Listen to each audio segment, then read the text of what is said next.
I'm Hannah and I'm Media Relations Lead for Tideway. I'm Henri, Creative Services Manager at Tideway.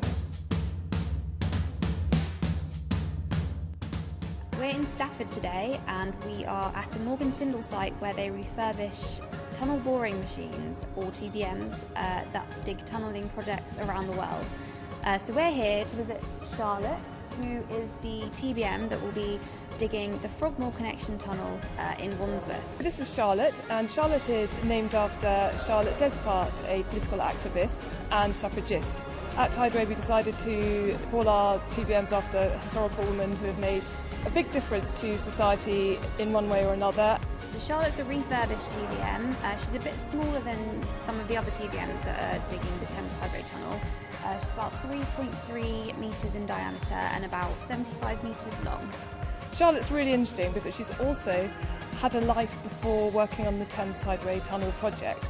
In fact, we have several people here today who have been involved in other projects that she's been involved in, and they're very excited to be working with her again. Charlotte will start her journey where she'll be tunnelling from Dormey Street in Wandsworth to King George's Park, which is about 500 metres.